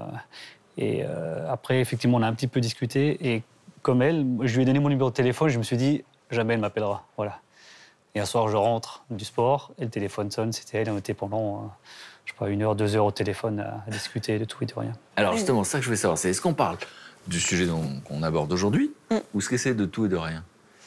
En fait, ce qui s'est passé quand il m'a donné son numéro de téléphone, j'ai vraiment ressenti quelque chose de nouveau et je me suis dit, est-ce que, voilà, enfin, ces sentiments, ils reviennent en fait. Hein. Ils reviennent vraiment déjà quand j'ai vu sa photo, quand j'ai le numéro, lui, pareil. Donc il y a vraiment ces sentiments qui sont là. Et alors moi, je suis mariée encore à l'époque. Hein. Mais vous apprenez qu'il est célibataire. Bah oui, j'apprends. Qu'est-ce que vous ressentez quand vous apprenez ça? Ben forcément, alors plein de sentiments paradoxaux, une panique. En fait, la panique totale dans ma tête. Et en même temps, ça repose sur pas grand-chose, objectivement. Bah, le truc, c'est qu'en plus, on parle pendant 1 heure, mais alors vraiment de tout et de rien, quoi. On se fait genre un check-up de nos vies, quoi. Alors voilà, moi je suis mariée, j'habite là, j'ai machin, on se fait un check-up. Mais tout en ayant des petits rires niais, voilà, de la séduction, quoi. Voilà. De l'adolescence qui remonte, quoi. Et on s'entend tous les deux qu'il se passe quelque chose, quoi. Donc là, il y a une complicité qui arrive. C'est ça. Ouais. Et donc, nous décidons de garder le contact. Donc, il y a une forme de je trompe pas mon mari, mais je sais que je fais quelque chose de pas bien, donc il y a quelque chose... Il y a une transgression. Donc, je demande à Pascal si sur cette situation, parce que c'est particulier, évidemment qu'on a le dénouement là aujourd'hui, mais à ce moment précis. Ce qui est... Enfin, non, c'est pas étrange, mais vous voyez, souvent, il y a eu quand même quelque chose de vécu, vraiment. Là, il n'y avait pas vraiment d'histoire derrière, enfin, avant, plutôt. Et donc, mais malgré tout, ils se connaissaient bien, en fin de compte. Je crois qu'ils se connaissaient bien l'un l'autre, sans qu'il y ait eu d'histoire. Et c'est ça qui compte. C'est ça qu'ils ont retrouvé. En fait, si je peux me permettre, ce qui a fait que quand on s'est retrouvés, c'était fort, même s'il n'y a pas eu d'histoire au préalable, c'est ce sentiment d'appartenir presque pas à la même famille, mais on a grandi dans la même vallée, avec les mêmes amis. Enfin voilà. Et donc c'est des repères, une familiarité. L'impression de rentrer à la maison, quoi. Ouais, c'est vraiment ça. C'est une évidence. Je suis entièrement d'accord. C'est vrai que quand on s'est retrouvés, quand on a parlé, j'avais qu'une date, c'était de la voir, je pensais à elle. Du moment où on a discuté la première fois, elle était dans ma tête tout le temps, tous les jours, il fallait que j'attendais son appel, j'attendais qu'on puisse se voir, qu'on puisse se rencontrer. Alors, on va voir comment vous vous êtes retrouvés, parce que là, c'est une scène très forte émotionnellement, et pour l'un et pour l'autre, quand vous vous êtes revus physiquement après toutes ces années, alors qu'on dit que ça ne reposait sur pas grand-chose, et on va voir comment ça s'est passé. Parce qu'encore une fois, vous étiez mariés à ce moment-là. Et dans votre cas, donc Sandrine, puisqu'on est là pour se dire, faut-il retrouver le premier amour? Est-ce qu'il se passe quelque chose? Donc on l'a vu, fusionnel au départ, vous vous séparez, on vous annonce qu'il se marie. Là, c'est une catastrophe catastrophique. Exact. J'ai bien résumé, les murs. Ah oui, j'ai tout eu. Le char, le tracteur, tout. Ouais. Et du coup, le hasard de la vie qui fait qu'il rentre dans votre vie parce qu'il se retrouve voisin de votre grand-père. Exact. Et vous vous saluez de loin. Oui, Vraiment de loin. mais c'était très distant. Quoi. Qu'est-ce qui fait qu'à un moment donné, vous allez vous retrouver? Bêtement, une fois, je me rendais au garage de mon grand-père récupérer un truc qu'il m'avait demandé. Et en fait, il y a un parking devant. Et lui, il promenait son chien, en fait. J'ai eu un moment d'excitation totale, quoi. De me dire, ah ouais, cool, quoi. Bonne journée, quoi. Vraiment en perspective, très bon moment. La journée, c'est-à-dire qu'il n'est pas sorti de ma vue, finalement. Ouais. Et en fait, je me suis dit, ouais, mais bon, tout de suite, hein, vraiment instantanément, je me suis dit, stop, il est marié. Et on s'est éternisé sur le parking, faut dire ce qui est. Le jour commençait à tomber et qu'on était encore en train de discuter. Et en fait, on est parti dans une conversation un peu comme vous, c'est-à-dire qu'on a échangé sur nos vies, blablabla, bla, comme si on s'était quitté la veille. Nadine qui me regarde et qui fait genre. Ah non, Qu'est-ce que j'avais dit? Mais c'est vrai, quoi. Et en fait, à un moment donné, on s'est dit... T'as des Pascal, Mais le pourquoi vous fait les de parler de tout et de rien comme ça, en fin de compte, c'est juste parce qu'il y a le plaisir d'être ensemble. C'est pour surtout ne pas cesser d'être ensemble à ce moment-là. Oui. Ils auraient pu très bien raconter n'importe quoi, parler même dans 2 langues différentes, ça ne changeait rien. Alors, plaisir d'être ensemble, on va pas être trop cruel parce que là, tout le monde se dit qu'est-ce qui va se passer? Rien. Rien. Et ça va être des années plus tard. Ouais, facilement. Ouais, des années plus tard, en fait, où on s'est croisés à une station-service, en fait, et on s'est échangé nos numéros et on s'est dit, bah, tiens, à l'occasion, on s'appelle, quoi. Et lui, bon, je sais qu'il était un peu en phase de séparation avec son épouse, ça se passait pas très bien à l'époque. Moi, de mon côté, c'était pas trop ça. J'envisageais déjà un peu de partir, de quitter ma région natale. Et... en fait, à un moment donné, il m'a appelé. Un soir, j'étais chez moi, il m'a appelé, il m'a dit, écoute, tu me fais un café, je suis en bas de chez toi. Oui. Alors, suis-je présentable? Suis-je bien... Donc Laetitia, vous identifiez là? J'ai dit, mais qu'est-ce qu'il fait en bas de chez moi? Enfin, waouh, s'il est là en pleine semaine, à 21h le soir, c'est qu'il y a un problème. Et effectivement, bon, il venait de se séparer de son épouse et la première chose qu'il fait, c'est de vous appeler. Il est venu me rendre visite, oui. Mais il a toujours été plus ou moins en bas de chez vous, quand même. C'est ce qu'on retiendra de l'histoire. Oui, j'ai eu le droit à des petits messages sur mon pare-brise. Il se marie sous vos yeux, il s'installe à côté de votre grand-père. Oui, voilà. Il n'est jamais très loin, c'est ça que vous voulez dire? Oui, c'est ça, exactement. Non, mais même mes parents me l'ont répété maintes et maintes fois, quoi. Je veux dire, il se passe plein de fois. Alors, évidemment, la question du jour, c'est faut-il revoir et qu'est-ce qu'on peut construire quelque chose avec ce premier amour qui, on l'a dit, a existé et en même temps relève presque du fantasme. Donc, moi, pour ce que j'ai vécu... Alors, attendez, c'est pas ce que vous avez vécu. Oui. C'est-à-dire que ce qui s'est passé, c'est qu'à un moment donné, sur un coup de tête... En fait, suite à cette soirée où il est venu désespérément sonner chez moi, en fait, il s'est redémarré un début de relation. C'était donc en 2000, me semble-t-il. Et ça a duré quelques semaines, donc il était quasi chez moi tout le temps. Et un matin, il s'est levé, je voyais bien l'air un peu triste, pas bien, alors que c'est quelqu'un de très joyeux. Et il a eu cette phrase qui m'est restée marquée. Il m'a dit oui, je suis un peu triste parce que ma fille me manque. Lui, il m'a sorti ça froidement. Et moi, je pense que je l'ai mal interprété à ce moment-là. Je me suis dit, en fait, il veut repartir dans son ancien foyer. Il veut retrouver... C'est ça que vous avez entendu? Moi, c'est ce que j'ai compris. Donc, vous prenez les devants à cause de ce fameux... Voilà, et je me suis dit, avant même qu'il y ait de l'ambiguïté, qu'il y ait un moment de flottement, une incompréhension, j'ai dit, allez, moi, je prends le taureau par les cornes, j'y vais, je mets la situation en place, prends tes affaires, rentre chez toi. En gros, c'est ça. Donc moi, j'ai passé 2 mois à pleurer sur mon sort, comme une pauvre fille que je suis. J'ai passé une partie de l'été sur la Côte d'Azur à aider un ami qui gardait des villas sur Cannes. Et en fait, je suis rentrée début septembre, j'ai dit, bon allez, c'est bon. Je largue mon appart, je largue mon boulot, je pars habiter à Nice. J'ai prévenu, hormis mes parents, j'ai prévenu personne de mon entourage amical. Je suis partie à Nice. Plus de nouvelles, pendant des années. Jusqu'au jour où Facebook s'en est mêlé. En fait, j'étais arrivée sur Arcachon, j'étais en couple, ça se passait moyennement bien parce que bon, enfin voilà, c'est la vie. Et puis un jour, pareil, lui était devant le foot, éperdument amoureux du football plus que de moi d'ailleurs. Je me mets au bureau, je passe mon temps, j'allume Facebook, je parle avec des copines, voilà. Et d'un seul coup, je vois un message. Et je me suis dit, waouh, s'il fait la démarche de m'envoyer un message, J'ai eu un moment d'attente, en fait, pour cliquer. Je me suis dit, il y a quelque chose de grave. Et en fait, non, il prenait juste de mes nouvelles. Il me savait dans le sud de la France. Il voulait juste savoir si j'allais bien. Vous savez qu'on est suspendu à vos lèvres, parce que finalement, la question qu'on se pose... Hein, c'est faut-il ou pas? Oui, et au fond, pendant toutes ces fois-là, où il n'est jamais très loin, comme dit Pascal, ça ressemble à de l'amitié, en tout cas de loin. Vous vous dites de l'intérieur, c'est beaucoup plus que ça, etc. Et au fond, il va y avoir un voyage, où sur un coup de tête, vous lui proposez de partir avec vous. Oui, exactement. C'est une manière de dire, je ne sais pas si vous êtes consciente à ce moment-là, mais c'est une manière d'être en huis clos, tous les deux, et finalement... Je pense. Évidemment, de savoir de quoi il s'agit. D'arrêter de tourner autour du pot. Oui, je pense réellement. En fait, on s'est retrouvés à partir donc 3 semaines en Thaïlande, il y a 3 ans de ça. Donc moi, je venais de me séparer, c'était officiel, voilà. Réellement, moi, à cette période précise, j'attendais rien de lui. Mais vraiment pas. Hein. Et amoureusement, j'étais à 100 000 lieues de me dire je peux refaire quelque chose. Ça ne m'a pas traversé l'esprit. Moi, dans ma tête, c'était je pars 3 semaines en Thaïlande, je vais m'éclater, je vais faire la fête. Et je pense que lui, à ce moment-là, il avait une attente toute différente face à ce voyage. Parce que j'étais, je pense, à ce moment précis, libre.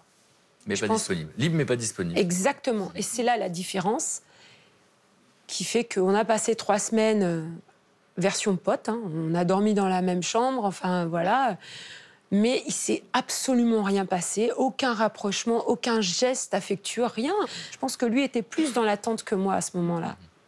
Et donc, Pascal, de votre point de vue, qu'est-ce qui se passe à ce moment-là? Parce qu'au fond, c'est une situation complexe qui va durer des années. Donc, vous avez accumulé beaucoup de souvenirs, beaucoup de charges émotionnelles, beaucoup d'attachements. Mais la magie, puisqu'on parle du premier amour, n'est pas la même. Non, bah, c'est-à-dire qu'eux, ils ont une relation assez particulière. Ils sont dans une modalité de attraction-répulsion, déjà. Mais, et puis aussi avec quelque chose de très vivant. Ils ont besoin tous les deux de quelque chose... Il faut que ça bouge. Il faut que ça bouge beaucoup. Et à un moment donné, ça se calme. Bon... Elle est fatiguée à ce moment-là, à cette période-là. Et puis lui aussi, peut-être que le cow-boy ralentit le rythme. Et il a peut-être aussi envie d'autre chose. Donc à un moment donné, c'est ça qui change. C'est pas le même mode. Oui. C'est-à-dire qu'il y avait une sorte de dynamique entre vous tout au long d'une vie. Et là, d'un seul coup, la dynamique est brisée. C'est une autre situation. En fait, moi, mon analyse, enfin, sans prétention aucune, en premier lieu, déjà, je suis excessivement heureuse d'avoir vécu cette intensité-là dans l'amour, proprement dit. Je pense avoir été vraiment au bout de cette relation. On est rentré de ce fameux voyage, quand je dis qu'il était en attente de quelque chose, je pense. Parce que quand on est rentré de ce voyage, on s'est à peine dit au revoir sur le quai de la gare.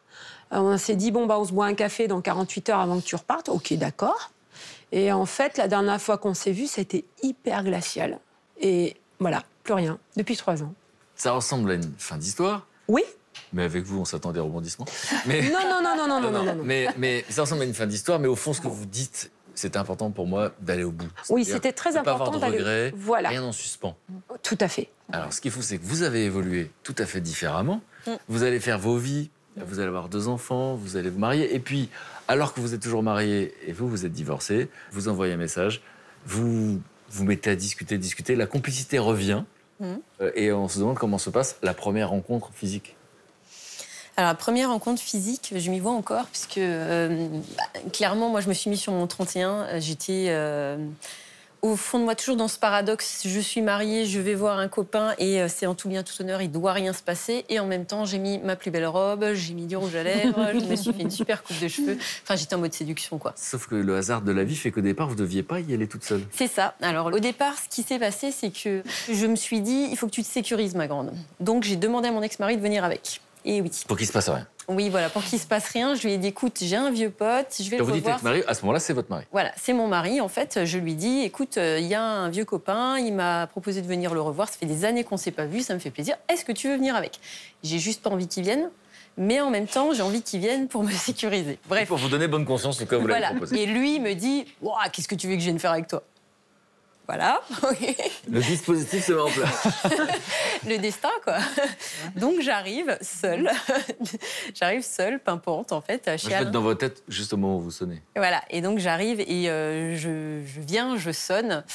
Et je suis hyper stressée. mais je suis liquéfiée, quoi. Peur de quoi? Peur de sentir la transpiration parce que je suis stressée et puis de ne pas être en mode séduction. Peur de qu'il se passe quelque chose, en même temps peur qu'il ne se passe rien. En fait, complètement perdue, quoi. Confuse. Complètement perdue et en même temps surexcitée et en même temps terrifiée. Et Alain, dans votre tête?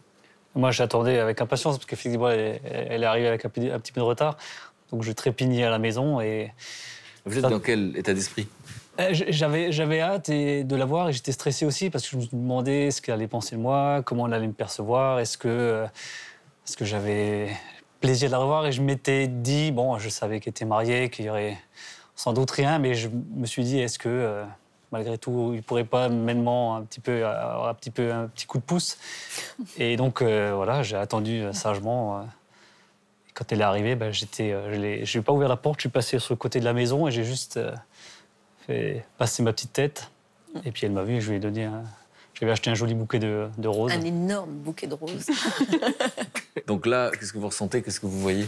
Je me suis dit, elle est magnifiquement belle. C'est devenu une femme, une vraie femme, une belle femme. Et j'étais, je crois que sur le coup, tout de suite, j'étais retombé amoureux.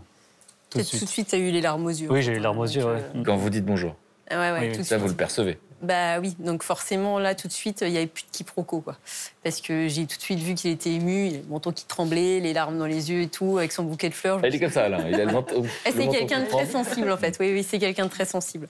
Et là, je me dis, ça va déraper. Ça va déraper. Et au fond, j'en ai franchement envie. Et franchement, à un moment donné, presque toute ma culpabilité et mes doutes s'envolent, quoi. Et j'ai juste envie de profiter de ce moment, quoi. Bon. Et donc, il y a une question que je ne pose pas, mais que tout le monde se pose. Parce que ce qui est fou, c'est qu'il va y avoir un deuxième baiser. C'est-à-dire qu'en fait... Je m'en souviens, celui-là. Ouais, celui-là, il s'en souvient. En fait, ce qui se passe, c'est que ça dure quelques heures, mais c'est quelques heures super intenses parce qu'en fait, là, on se parle de vrais sujets. Je lui parle de blessures dont j'ai jamais parlé à personne d'autre. En fait, lui, il me parle de ses plus grandes blessures aussi. On pleure ensemble, on rit ensemble. Donc c'est profond tout de suite. Oui, c'est profond tout de suite. Donc là, on aborde vraiment des sujets de fond et puis à un moment donné, je l'embrasse. Voilà. Re-vous. Re-moi. Ah oui. La timidité, toujours rapport. J'en ai marre d'attendre, donc je l'embrasse. Ça fait 20 ans. Cette fois-ci, je m'assure qu'il n'a rien bu avant, ou pas assez pour s'en souvenir, et je l'embrasse. Voilà. En même temps, je l'embrasse et ça va pas plus loin parce que je suis mariée. Donc la raison revient très rapidement. C'est un baiser qui est hyper fort, et en même temps, en arrière, il y a quand même dans ma tête une forte culpabilité.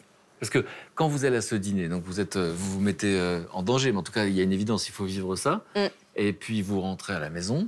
Ah, et oui, puis il y a une séparation, 2 mois. Le trajet du retour a été très très dur parce que j'avais quand même 2 heures de route, 2 heures à me culpabiliser, à me rabaisser plus bas de terre, à me dire mais comment tu peux faire quelque chose comme ça. En plus, mon ex-mari, quelqu'un vraiment de très bien en fait, quelqu'un pour qui j'ai infiniment, un énorme respect et qui mérite, personne ne mérite ça, mais voilà, il a rien fait pour provoquer ça et voilà. Donc du coup, s'ensuit vraiment une grosse réflexion. Lui ne mérite pas que je lui fasse du mal, mon ex-mari non plus, et tout repose sur mes petites épaules. Et c'est très dur. Je le vis très mal en fait pour le coup. Et je prends la décision d'annoncer à mon ex-mari que de toute façon ça fait des années que ça ne va pas et que là, s'il s'est passé ça, c'est qu'à un moment donné, il faut mettre un terme, quoi. Et ce qui est fou, c'est que vous faites ce choix radical, alors que ça repose sur un baiser. Oui, c'est ça. Bon, après... Là, je regarde des réactions. Quand même. Non, mais il y a quelque chose d'extrêmement pur dans cette histoire. L'avantage, quand même, entre Alain et Nadine, c'est que ils ont évolué, mais ils n'ont pas changé. Ils retrouvent exactement les 2 mêmes personnes. Et comme ils se connaissaient quand même bien avant, c'est ça qui crée cette base, ce baiser. Et je dirais pas que c'est une formalité, c'est une étape vers autre chose. Mais après, ils vont construire ensemble, c'est clair. Hein. Il y a toujours le risque de se tromper. C'est-à-dire que dans la même situation, d'autres auraient essayé d'abord quelque chose pour se dire est-ce que je suis pas en train de rêver? Est-ce que ça marche vraiment? C'est le cas, par exemple, de Sandrine, vu son expression. Après, entre le laps de temps où on s'est embrassé et le laps de temps où j'ai annoncé à mon ex-mari que je voulais partir, il s'est passé 2 mois où il s'est plus rien passé parce que je voulais rester correcte avec mon ex-mari, et 2 mois où j'ai quand même réfléchi. Et ce qui s'est passé, c'est qu'en fait, il a eu une proposition professionnelle pour partir à une école d'ingénierie à Lille, enfin bref. Et je me suis dit, je vais le perdre. Et je voulais pas prendre ce risque. Donc du coup, c'est là que j'ai pris ma décision. Je lui ai dit non, s'il te plaît, ne pars pas à Lille, en fait, je vais divorcer. Voilà. C'est ce qui m'a poussée. Pas y aller. Je ne serais pas allée à Lille de toute façon. C'était une blague? Oui, non, le poste existait, mais je ne serais pas parti pour autant. Bon, et du coup, il y a une forme de prise de risque. Oui. Parce que vous ne savez pas ce que ça va donner. Parce que c'est la question du jour. C'est qu'est-ce que ça va donner si demain Laetitia revoyait cet homme, par exemple. Et donc, vous dites finalement, c'est comme une nouvelle histoire, mais il y a quand même quelque chose... Il y a toujours une prise de risque. Hein. Avec le recul, moi, je vois ça comme ça, c'est que oui, il y a un risque, le risque de vivre, quoi. Parce qu'à un moment donné, j'étais de toute façon pas heureuse, quoi. Et je pense que tôt ou tard, j'aurais divorcé. Mais là, le risque que je prenais, je ne savais pas si ça allait fonctionner. Mais si on ne l'essaye pas, on ne sait pas, quoi. Mais mon Dieu, je serais vraiment passée à côté de quelque chose de magnifique, quoi. Voilà, parce que ce que vous disiez il y a un instant, c'est que ce n'est pas une relation mièvre, dans le sens où on se dit les choses et on est soi-même et on est avec notre caractère. Mais vous dites magnifique parce qu'effectivement, votre conclusion, c'est « Waouh, qu'est-ce qu'on a bien fait !» Mais ça n'a pas été évident non plus parce qu'il a accepté mes filles en même temps que moi. Donc c'est plein de choses qu'on vit pas non plus. C'est pas le monde des bisounours, quoi. On vit pas ça comme ça se passe pas comme une lettre à la poste. Il y a des hauts, il y a des bas, il y a des moments où c'est difficile. Il y a des moments où il y a la culpabilité parce qu'on se sent obligé un petit peu de faire des choix entre la personne qu'on intègre dans la vie de ses enfants et le fait de protéger ses enfants. Enfin, c'est pas évident. Et je pense qu'il y a une part de magie. Et il y a une part de volonté aussi que ça fonctionne, quoi. Qu'est-ce que vous aimeriez transmettre à Laetitia, pour le coup?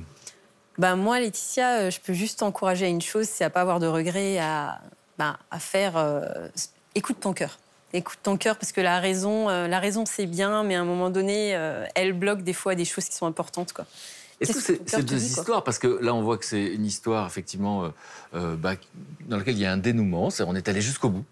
Et on voit qu'il y avait un premier amour et puis aujourd'hui c'est autre chose. Est-ce que ça vous aide ou ça vous embrouille? Non, c'est bien d'avoir les deux versions. Mais en même temps, moi, ça s'est terminé tellement tragiquement, quelque part. Ça aurait pu être encore plus tragique, c'est sûr. Mais il y a quelque chose de violent et de brutal. Voilà, donc du coup, le fait d'écouter, c'est vrai que c'est agréable d'entendre qu'effectivement, deux personnes qui se sont déjà rencontrées se retrouvent des affinités. Parce que ça veut dire que quelque part, elles y étaient déjà. Il y avait déjà ça. Et malgré la continuité de la vie séparément, il y a eu encore ce rapprochement. Et cette complicité. Parce que cette complicité aurait pu être un fantasme. C'est la question qu'on se pose toujours. On se dit finalement, on refait l'histoire avec les années. Oui, c'est toute la question de savoir si le réel va adhérer ou pas au fantasme. On ne peut pas prévoir. Hein. En même temps, voilà, on ne peut pas prévoir ce qui va se passer. Je me demande si je l'aime, le sens, moi, du réel. Est-ce que je ne reste pas sur quelque part, sur un fantasme? Mais il y a un élément qu'on n'a pas dit, c'est qu'il y a eu, et qui rend la chose encore plus romanesque, c'est qu'il y a eu une sorte de rendez-vous manqué. Voilà. Après donc, sa tentative de suicide, 2 ans après, moi, j'étais toujours seule, mais j'étais partie avec un ami qui, plus tard, allait devenir mon ami. Mais j'étais partie avec lui en moto. On était du côté de Cahors. Et j'appelle ma grand-mère. Je tombe sur ma tante, et complètement par hasard en plus. Et elle me dit, devine qui est venu voir mamie. Mais je lui dis, écoute, je ne sais rien. Et elle me dit, lui. Et ce que m'a dit ma tante m'a laissée un peu perplexe. Elle m'a dit qu'il fallait qu'il me revoie, que c'était une question de vie ou de mort. Alors déjà, c'est un peu fort comme terme à utiliser. Ensuite, qu'il voulait récupérer les boutons de manchette que je lui avais offertes, et dans une dispute, il me les avait rejetés à la figure. Bref, je les avais gardées du coup. Et toujours, elles sont là. Et donc, du coup, il voulait les récupérer. Pourquoi? Pour les mettre sur la chemise qu'il allait porter à son mariage. Il y a un gros reproche, là. Oui, qu'est-ce que ça voulait dire? Ça voulait dire, je mets quelque chose qui est à toi à mon mariage, ou alors, tant pis pour toi, je me marie. Et je t'en informe de cette manière. Voilà. Puisque comme ce sont des questions sans réponse, ça donne l'occasion. Ça enchaîne. Oui, finalement, il y a un enchaînement de questions qui se fait puisqu'on n'a pas la réponse. Et tu vois, dans le début de notre relation, j'y pensais tout à l'heure quand tu racontais ton histoire qui est très douloureuse sur la fin. Nous, il y a eu des moments où on est parti très loin. C'est souvent très fusionnel au début, même si on ne le veut pas. Il y a quelque chose de très passionné qui fait qu'on a tendance des fois à être excessif. Et puis, on envisage cette relation comme quelque chose, toujours le prince charmant et tout. Et puis, il y a des déceptions qui s'accumulent, des mots difficiles qui sont dits dans les disputes, des déceptions, et qui font qu'à un moment donné, on a l'impression qu'on s'est trompé. Et on a vécu ça, on a eu des moments où on s'est aussi dit je ne pourrais pas vivre sans toi, des choses comme ça. Et on évolue avec le temps. Alors, est-ce qu'aujourd'hui, lui, il n'a pas évolué de son côté aussi? Certainement. Que ce qu'il a pu faire comme acte désespéré à l'époque, si ça se trouve, aujourd'hui, il en serait incapable, tu vois, parce qu'il a peut-être aussi, ça lui a aussi peut-être apporté. Et vous pourriez avoir peut-être une discussion posée, finalement, si c'est ce dont vous avez besoin pour avancer. C'est vrai. Mais parce que finalement, c'est ça la question. C'est avancer et passer à autre chose, ou avoir une discussion pour avoir des réponses à ces questions. Les deux ne sont pas incompatibles parce que avoir des réponses sur les questionnements, ça peut permettre d'avancer, justement. En tout cas, tourner la page, ça veut dire se faire confiance aussi, se dire qu'on peut créer quelque chose, faire quelque chose de sa vie sans forcément prendre appui sur le passé. Peut-être, mais pas forcément. C'est ça qui compte aussi. Parce que vous diriez, Laetitia, finalement, que vous avez eu une vie sentimentale à la suite de tout ça, mais finalement, ça n'avait jamais la même intensité. Non, c'est vrai. Même si j'ai eu effectivement un fils, j'ai jamais ressenti ce que j'ai ressenti avec lui. Alors après, on peut dire c'est le premier amour, donc on idéalise. Mais en même temps, quand les années ont passé et que j'ai vécu notamment avec 2 autres personnes, du coup, j'ai acquis de l'expérience. Et là, je peux le dire que non, ce n'était quand même pas pareil, malgré tout. C'était pas la même intensité. J'ai pas dit que c'était pas bien. Et ce qui est paradoxal dans ce côté très passionné, c'est qu'il a un côté destructeur, mais en même temps, il a un côté qui ressemble à ce dont on rêve quand on est petite fille, le prince charmant qui se met à genoux. Et en même temps, c'est hyper étouffant. Donc, on le désire. Et une fois qu'on le vit, on n'est pas bien dedans, quoi. Et du coup, tout ce qui peut venir derrière et qui est finalement plus posé peut paraître fade. Et en même temps, on avait une vingtaine d'années, donc on n'aurait certainement pas les mêmes discussions que quand on a 40 ans, quoi. Donc, Bon, c'est votre décision, vous nous tenez au courant. Nous, ça nous intéresse, je peux vous le dire. Promis, Frédéric. Mais parce qu'au fond, la question, c'est qu'est-ce qui se passerait si vous étiez en face de ce premier amour? C'est la question qui se pose. Et c'est une question universelle, parce qu'ils se sont posé la question en Espagne. Vous allez voir qu'il y a des femmes qui se sont prêtées à l'expérience, qui se sont retrouvées en face de leur premier amour. Et on voit ce qui se passe à l'intérieur et on réagit juste après. Regardez.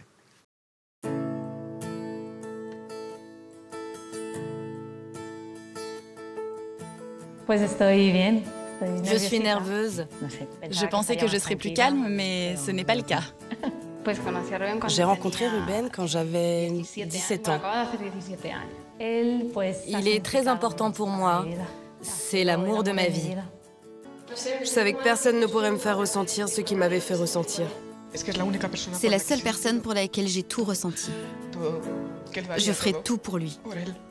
Je n'ai jamais ressenti ça pour personne. Et tu réalises que tu cherches ça pendant des années et tu ne le trouves pas. Pour se remettre ensemble, je ferai tout ce qu'il faut.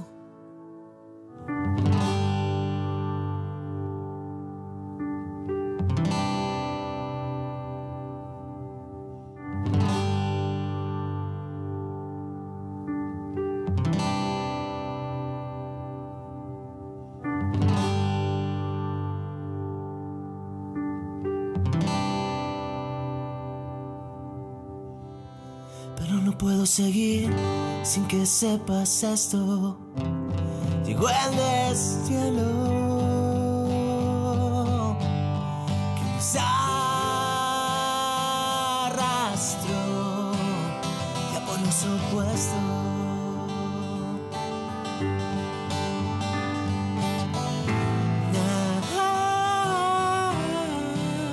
Te juro que lo siento. Te quiero.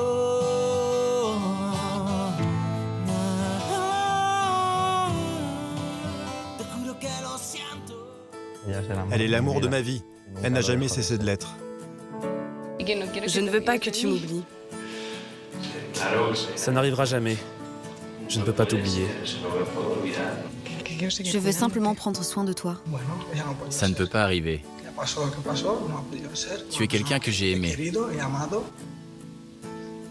Mais notre relation n'avait aucune chance de fonctionner. Te siento, me arrepiento, te juro que me arrepiento. On attend vos réactions dans un instant. Je vais vous présenter mes camarades qui nous ont rejoints pendant le reportage. D'un côté, Brigitte et Charlotte et Luc. Laetitia, réaction. C'est émouvant et la dernière image sur la déception de cette jeune femme qui voit qu'en retour, effectivement, il n'y a plus le même ressenti. C'est touchant, en fait. Et ça peut arriver, bien sûr. Parce qu'en fait, ce qu'on entend quand même pas mal là-dedans, c'est cette idée que quand le premier amour est très très fort, il va occuper l'esprit toute une vie et toutes les histoires qui vont arriver après vont être comparées.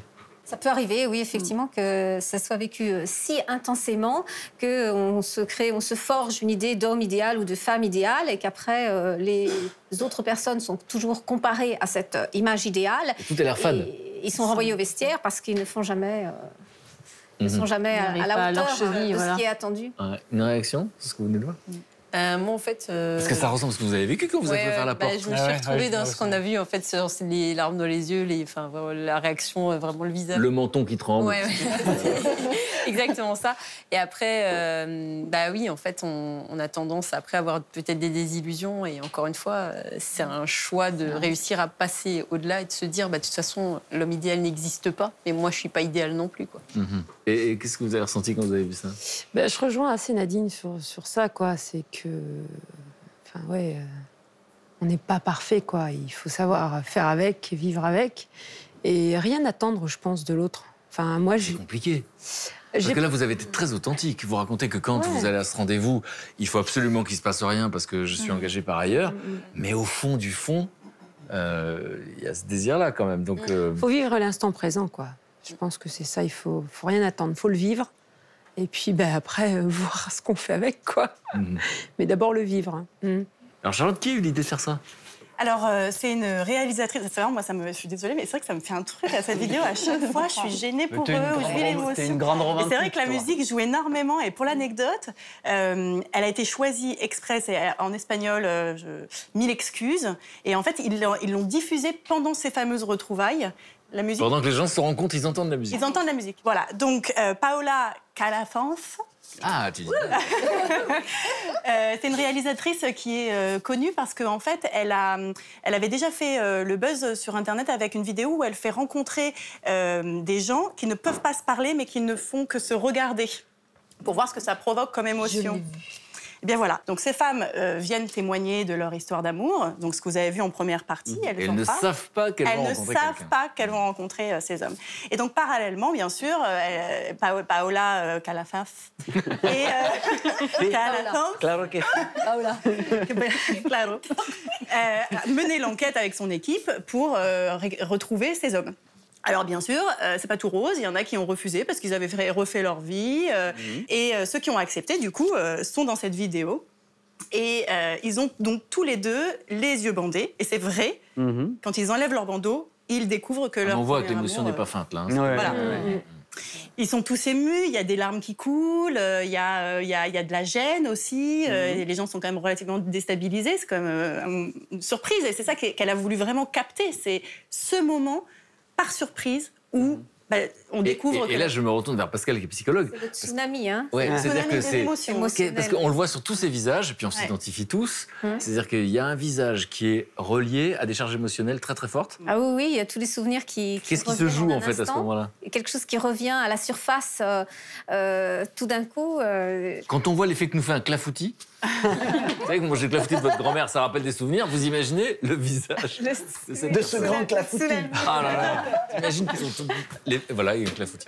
Non, mais les charges émotionnelles, c'est ça qui se joue. Oui, je pense aussi que les personnes, sur le moment, se demandent qu'est-ce qu'ils vont faire de cet instant-là. Parce que ça va entraîner quelque chose. Mais oui, c'est la question en fait, hein, Charlotte. C'est pour ça qu'il y en a qui ont peur. On se demande ce que ça a entraîné. Est-ce qu'il y en a qui se sont remis ensemble? Alors justement, donc, j'ai 2 exemples d'histoire. Donc par exemple, ce couple que vous avez vu dans la vidéo, eh bien, ils ne s'étaient pas vus depuis 13 ans. Et sauf qu'en fait, ils avaient vraiment toujours des sentiments l'un pour l'autre. Et en fait, elle était divorcée et lui était en couple au moment de l'enregistrement, mais en instance de séparation. Mais en instance de séparation. Et depuis l'enregistrement, ils sont ensemble et ils vivent leur histoire d'amour. En revanche, ça se passe pas pareil pour tout le monde. Et voilà, comme vous l'avez vu, elle n'a pas ce qu'elle voulait, puisque pour le coup, elle voulait vraiment retrouver son amour. Et voilà, et lui a de l'affection, on le voit. Hein, il est pas trop dur. Mais alors attendez, c'est important aussi parce que ce garçon fait un truc très courageux. Oui, ça a l'air cruel. il est honnête. Hein. Il dit tout de suite. Ça s'appelle l'assertivité, s'affirmer sans blesser l'autre, non? C'est qu'il va dire, bah, c'est pas possible. Il dit simplement ce qu'il en est. Il est franc et direct. Il a peut-être un peu peur tout de suite de ce qui peut se passer. Justement, il veut pas engager quelque chose, mais en même temps, non, il s'est comporté. Mais par opposition à quelqu'un qui voudrait pas blesser et qui va laisser de l'espoir, une ambiguïté et du coup créer de la frustration. Il vaut mieux comme ça. Après, bon, il a un geste tendre quand même envers elle. Il l'embrasse sur le front. Ça veut dire qu'il la comprend aussi. Il y a quand même aussi de la compréhension. Donc, il n'est pas cruel. Paola a des bonnes idées. Hein, donc, hein. Paola, d'ailleurs, qui est... on rappelle son nom de famille, bien sûr. Calafans. Calafans. Calafans. Ok. Luc, imaginez ce grand gaillard de 94 ans, américain, de Virginie, qui pendant plus de 70 ans, a tous les soirs avant de s'endormir, embrassé la photo de sa belle. Non. Son premier amour. Ce garçon, en fait, s'appelle Norwood. Et Norwood, là, on fait un petit saut dans l'histoire. On est en 1944. Il est parachutiste. Et donc, il est en poste, il est en mission en Angleterre pour préparer le grand débarquement que nous connaissons tous. Et à cette époque-là, à Londres, il rencontre Joyce. Il a 23 ans, elle a 17 ans.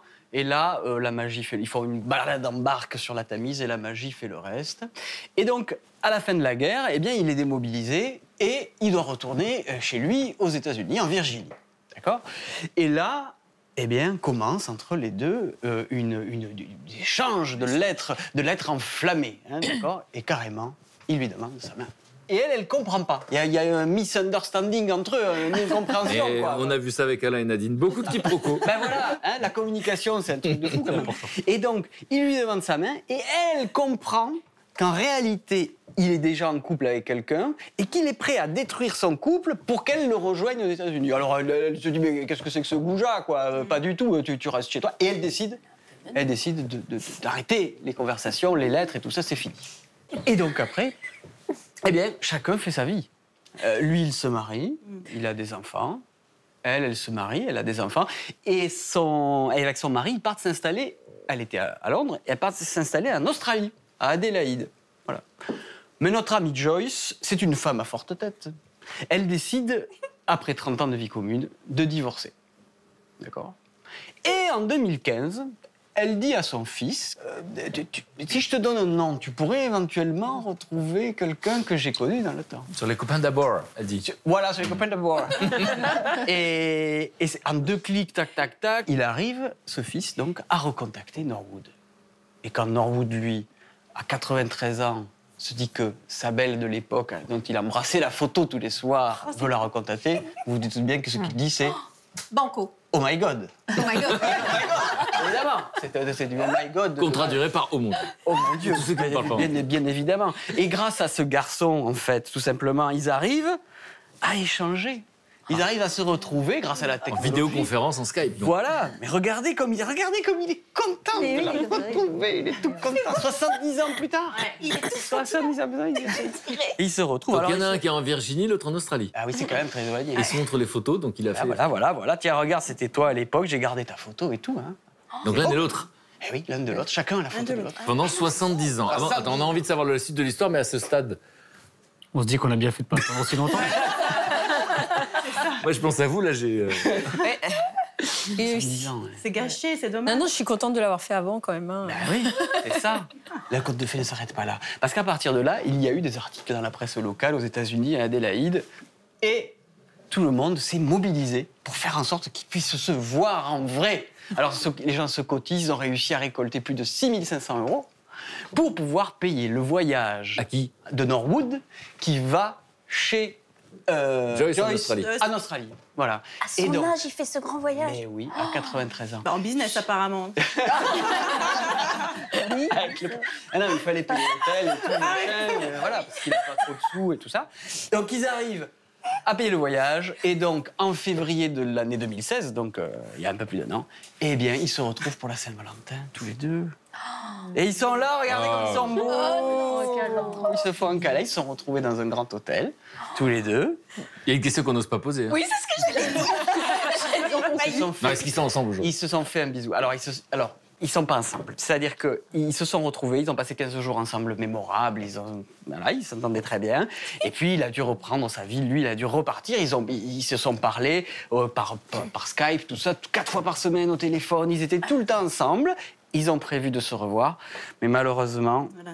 Mais oui, malheureusement, Joyce est décédée. On vient de l'apprendre en plus récemment.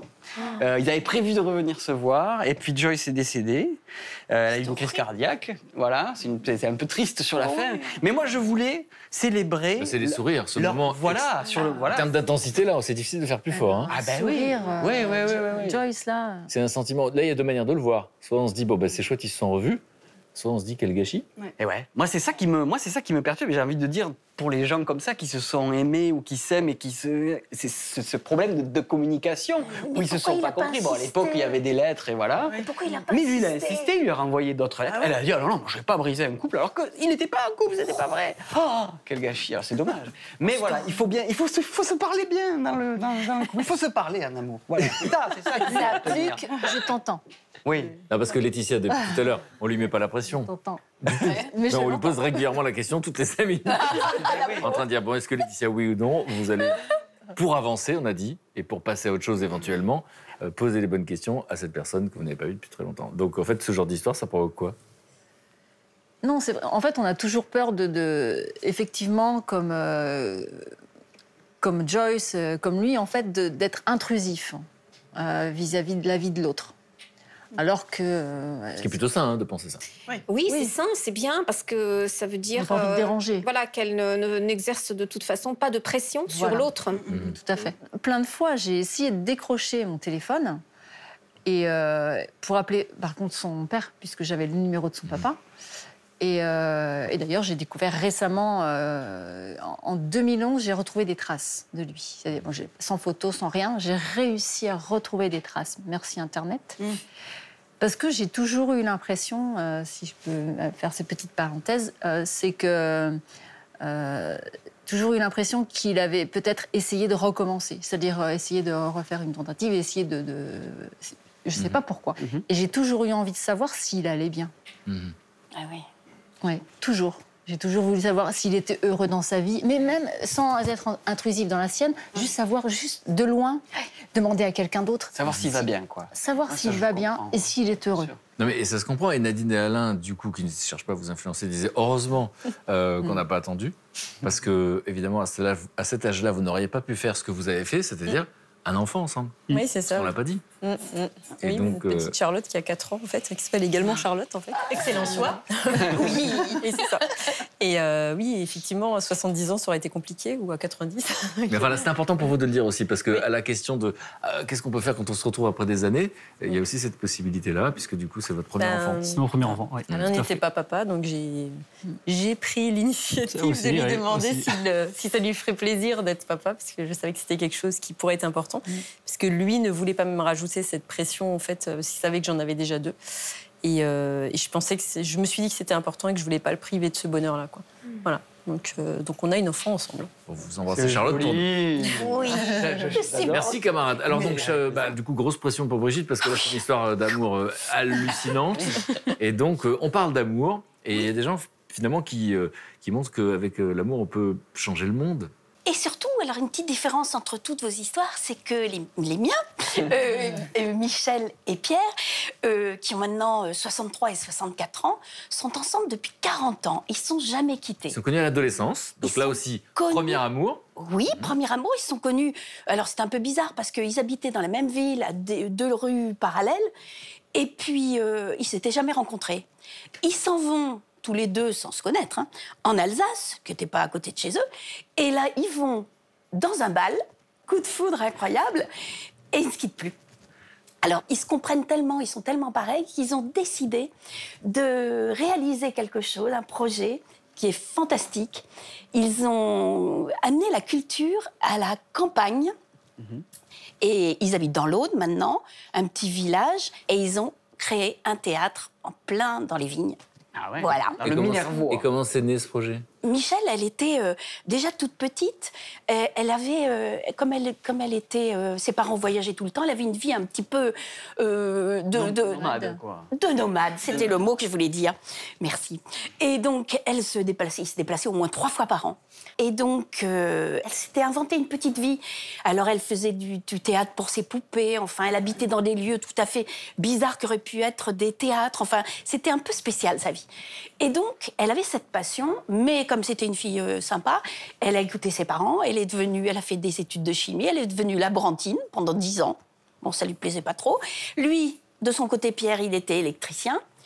Et puis, elle s'est dit, zut, il faut quand même qu'on fasse quelque chose, il faut qu'on réalise notre passion. Lui, il voulait faire des voyages. Elle lui a dit, écoute, le théâtre, c'est voyager sans bouger. Donc, elle se dit, ça y est, il faut qu'on fasse notre petit théâtre. Et là, les difficultés commencent, parce que c'est pas évident. Là-bas, les gens se trouvent pas ça tellement utile, un théâtre, qu'est-ce qu'on en a à foutre? C'est un milieu rural, ils s'en foutent un peu. Oh, pas de vulgarité. Non, mais c'est parce qu'ils l'ont dit comme ça, c'était entre guillemets. Ah oui, j'ai fait comme ça. Donc, elle arrive à les convaincre. Et donc, ils ont construit leur théâtre. Alors, ils ont mis un peu longtemps, enfin 4 ans. Et en 2010, ils ont ouvert le théâtre des Vignes. À quel endroit exactement, là? Dans l'Aude, je sais plus le nom. C'est marqué quelque part, non? Oui, mais ma feuille, elle est passée dessous. Ça commence par Mais vous me et donnerez ça votre finit carrière. par S, mais entre les deux, j'ai oublié. C'est pas grave. On va essayer d'imaginer. C'est pas bien grave. Mais non, c'est pas bien grave. Ils se reconnaîtront, on les embrasse. Mais oui, le théâtre des Vignes, à côté de Carcassonne, Voilà. dans l'Aude. Voilà. Et elle m'en voudra pas. Et donc voilà. Alors voilà, ils ont installé leur... C'est dans un chai. Ah oui. C'est quand même rigolo. Hein. Ah voilà. Et alors voilà ce théâtre qu'ils ont magnifique. fait. Un théâtre à l'italienne. Mais c'est fantastique. Et alors ce théâtre, c'est plus qu'un théâtre, c'est un lieu de vie. Ils ont fait une cantine. Et alors, ce qu'il y a de sympa, c'est que tous les gens qui jouent sur scène, ce sont des bénévoles, ce sont des gens du coin.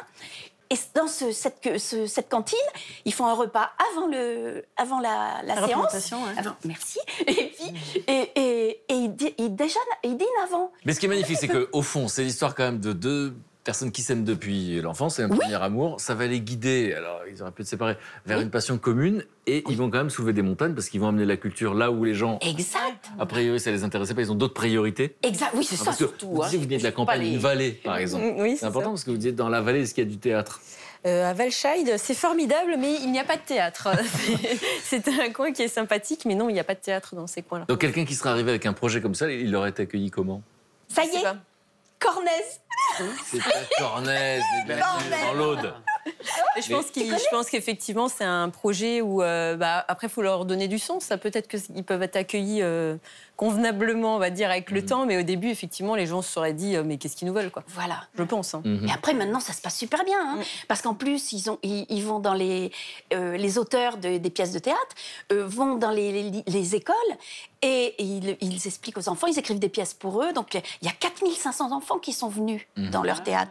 En 6 ans, ça fait 6 ans, il y a eu 130 spectacles et 15 000 spectateurs. Mais c'est énorme. C'est énorme. Et c'est toujours plein. Hein. C'est plein incroyable. À tel point qu'elle m'a dit, on va pousser les murs, c'est pas possible. Bon, mais se lancer dans une aventure comme ça, c'est en gros soulever des montagnes et faire l'impossible. Parce que finalement, il y a beaucoup d'obstacles. Et ça a renforcé leur couple ou ça l'a mis en danger? Alors, ils ont un petit secret. Moi, je lui ai demandé ce matin, je lui ai dit, quel est votre secret pour rester ensemble 40 ans? Eh bien, l'idée, c'est que quand ça va pas trop, quand ils sentent que ça commence À friturer, quoi. À battre de l'aile. Friturer. Et bien, il y en a un qui s'en va.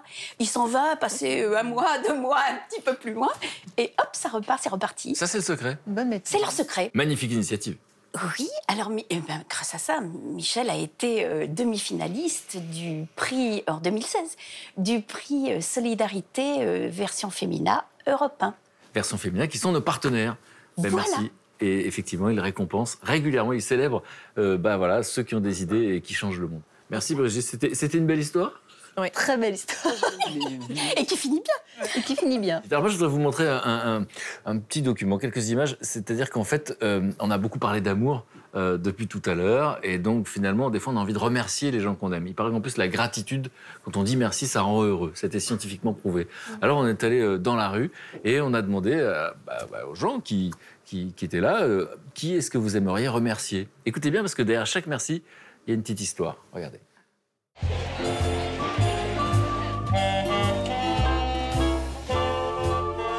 J'aimerais remercier ma fille qui a 2 ans et qui a fait de moi la femme que je suis aujourd'hui. Voilà. On remercie le créateur des sushis, parce qu'on adore les sushis. Voilà, on est fan des sushis, donc on le remercie. Merci. J'ai envie de dire merci à, je sais pas quoi, à la multitude, à la différence, au melting pot, à la liberté, enfin voilà, à ce qui fait qu'on est capable de se parler dans la rue, qu'on n'a pas trop peur les uns des autres et qu'on va résister.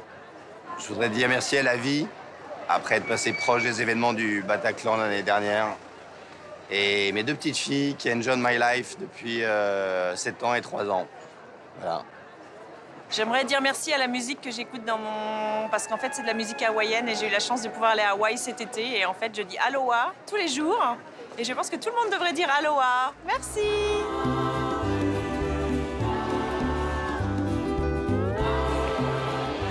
Merci à la vie, parce que je suis très heureux avec ma fille, avec mon mari. Et puis, on espère avoir d'autres enfants encore dans les prochaines années. Hein? Non? Je remercie ma mère qui m'a élevée d'une manière exceptionnelle et qui a fait des choses exceptionnelles pour moi. Mais surtout, je la remercie parce qu'elle m'a éduquée de manière à avoir un esprit ouvert.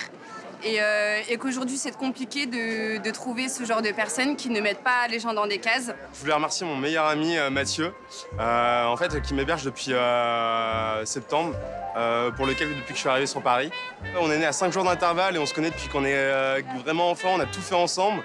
On se considère comme des frangins et du coup, je voulais vraiment le remercier. J'aimerais remercier tout le monde. Tout le monde, ils sont gentils. Voilà. Bah si. Pour moi, tout le monde, ils sont gentils. Hold me close and hold me fast. The magic spell you cast. This is la vie. Qu'est-ce que ça vous fait d'entendre tous ces merci? C'est agréable. Ouais, c'est agréable à entendre. Et après, c'est vrai, on a toujours des merci à donner, à offrir. À qui vous diriez merci? Moi, je dirais merci au fait aussi, effectivement, d'avoir été maman. Parce que maintenant que j'ai 44 ans, je pense que si je ne l'avais pas été, là, ça aurait été un autre regret encore. Beaucoup plus... Au niveau de l'échelle, ça aurait été beaucoup plus compliqué. Ouais, je voudrais remercier mes parents, en fait, pour les valeurs qui m'ont transmis, l'éducation qu'ils m'ont inculquée, même si j'ai été une adolescente un peu dure. Et puis à la force qu'ils ont su me transmettre, en fait. À cette volonté de ne jamais baisser les bras et de toujours compter sur soi et de se dire, voilà, c'est une dure épreuve à passer, mais il y a un lendemain à tout ça. Et c'est cette force-là. Bah merci de nous l'avoir transmis. Merci. Quand Merci on est à en vous, en tout cas. difficulté, il y a un lendemain, c'est la morale. Merci Toujours. beaucoup. À qui vous aimeriez dire Eh bien, moi, merci? j'aimerais dire merci à toutes les personnes qui ont fait partie de ma vie, mais en positif comme en négatif, entre guillemets, puisque le négatif, pour moi, n'en est pas, dans le sens où ils m'ont poussé dans mes retranchements et poussé à découvrir qui j'étais. Et puis surtout, merci à mon mari, parce qu'en fait, même si ça peut faire cliché de dire ça, il croit plus en moi que je ne crois en moi-même, en fait, et c'est mon pilier. Voilà, tout simplement. Et à mes enfants aussi, quand même, hein, parce que c'est mes piliers aussi. En fait, à ma famille, qu'elle soit large ou plus proche, mais surtout à mon noyau familial qui est, voilà, qui est mon pilier. Alain? Moi, c'est mes parents pour tout ce qu'ils m'ont apporté depuis que je suis petit, et puis ma femme que j'aime, et pour tout le bonheur qu'elle m'apporte depuis 8 ans maintenant. Ben merci. Il a le menton qui tremble. Il a le menton qui tremble, Alain. On va rester, c'est une image qu'on va garder, Alain. On va passer la journée avec le menton d'Alain qui tremble, qui dit des choses sincères.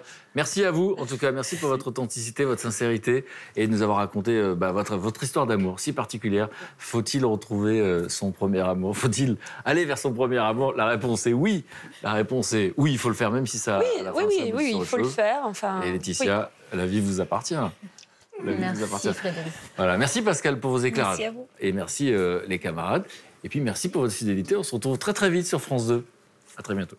Jeudi, dans 1001 vies, nos invités partageront avec nous ce grand sentiment de vide qui les a poussés à partir à la recherche de leurs origines. La première question, c'est pourquoi j'ai été abandonné. Quand j'ai compris, en fait, là, ça m'énerve. Dans les questions, toi, tu ressembles à qui? Plus à ton père ou à ta mère? Je me disais, mince, je sais pas. Il y a quelques semaines, un message sur Internet a complètement bouleversé Christophe. Je reçois un mail avec une photo. Ce mail me dit tout simplement que je pourrais être leur frère. Après avoir été adoptée au Vietnam, Jade grandit en France. À 20 ans, la jeune femme décide de partir sur les traces de sa famille biologique à l'autre bout de la Terre. On arrive à l'orphelinat, là où je suis née. La religieuse me dit, voilà, on a retrouvé ta maman, elle veut te rencontrer dans 2 jours.